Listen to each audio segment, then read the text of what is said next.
Greece நாட்டுக்கு போக இருக்கிறவங்க கிரீஸ் நாட்டில் அகதி தஞ்சம் கூறி போயிட்டு அங்கே சட்டவிரோதமாக இருக்கிறவங்க யார் இந்த நியூஸ் பார்த்தீங்கன்னு சொன்னால் கட்டாயம் அங்கே இருக்கிறவங்களோட நண்பர்களுக்கு ஷேர் பண்ணுங்க.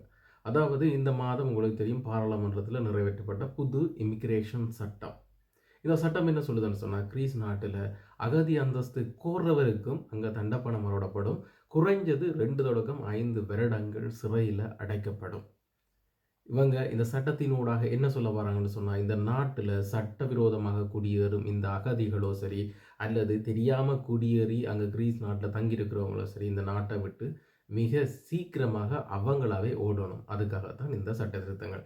பார்த்தீங்கன்னு சொன்னால் இங்கே குடியேற்ற அனுமதி இல்லாமல் அங்கே தங்கியிருக்கிறவங்க கண்டுபிடிக்கப்பட்டாங்கன்னு சொன்னால் அவங்கள கைது செய்து குறைஞ்சது 2 தொடக்கம் 5 வருடம் சிறையில் வைப்பாங்களாம். அதோட 5000 யூரோ அபராத தொகை விதிக்கப்படுமா.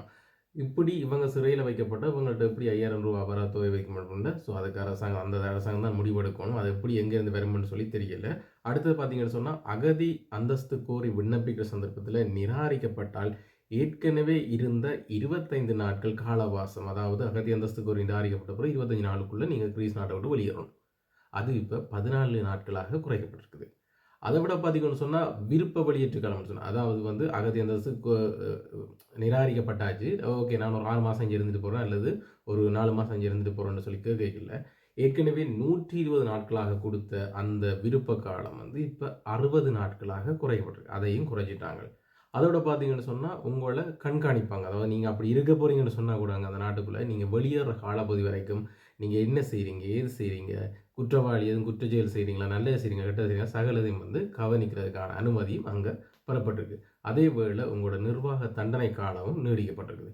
இப்படி இந்த சட்டத்தில் புதிய மாற்றங்கள் கொண்டு வரப்பட்டிருக்குது. ஆனால் இதை நார்மலாகவே எல்லா நாட்டிலையும் இந்த யூரோப் நாடுகளில் புது புது சட்டங்கள் கொண்டு வைக்கல. மனித உரிமை அமைப்புகள் எவ்வாறு எதிர்ப்பு தெரிவிக்கிறோ அதே மாதிரி தான் இதுலேயும் தெரிவிக்கப்பட்டிருக்கு. ஆனால் இந்த சட்ட மாற்றத்தில் ஒரு முக்கியமான விஷயம் என்னென்னு சொன்னால் சட்டவிரோத குடியேற்றியாக அகதி அந்தஸ்து கோரி போகிறவர்களோ குறிப்பிட்ட நாளுக்குள்ள அந்த நாட்டை விட்டு வெளியேறலன்னு சொன்னால் 5000 யூரோ அபராதம் அல்லது 2 தொடக்கம் 5 வருடங்கள் சிறை தண்டனை. உங்களோட உறவு நண்பர்களுக்கு கட்டாயம் ஷேர் பண்ணி விடுங்க. கிரீஸ் நாட்டை நோக்கி பயணம் வைக்கிறவங்க மிக அவதானம், கிரீஸ் நாட்டில் ஏற்கனவே இருக்கிறவங்களும் மிக அவதானமாக இருந்து கொள்ளுங்கள்.